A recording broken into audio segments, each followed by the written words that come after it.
আসসালামু আলাইকুম, গ্রামীণ ফোন থেকে নাবিল বলছি। আপনি কিভাবে সহযোগিতা করতে পারি? আপনি সহযোগিতা করতে পারবেন মানে আমি মোহাম্মদ মাসুদ রানা রূপে বাদশাহ রাজমিস্ত্রি।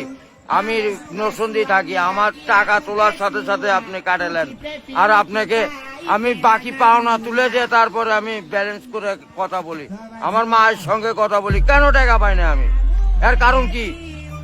কেন দেওয়া হবে না আমাকে? আমি কি চতুর্থ না ডাকাত? আপনার সমস্যা সমস্যাই তো সমস্যা any problem don't disturb, okay understand. আপনি যখন লোন লাগবে তখন লোন দিবেন এই নাম্বারে। আমার মার সঙ্গে কথা বলতে হয়, আমি লোন ক্লিয়ার করি। তো আমাকে লোন দিবেন না কেন? তাড়াতাড়ি পাবেন। স্যার, আপনি কি ইমার্জেন্সি ব্যালেন্স দিতে পারছেন না? লাস্ট ইমার্জেন্সি মানে আমার মা আগে না আপনার অফিস আগে কিনা অফিস উড়াই দেবো কিন্তু মাথা গরম করলে। আমি দেশের নাগরিক না। যখন আমি ব্যালেন্স আপনার থেকে লোন চাওয়া মাত্র এই নাম্বারে দিবেন। তো ইংলিশ বুঝি না, ইংলিশ কোন মানে? এই আমার সাথে ইংলিশ বলেন কেন? বাংলাতে কথা বলবেন। আপনি বাংলাদেশের নাগরিক না?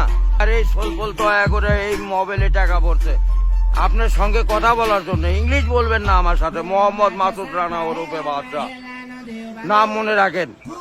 ভোটের আইডি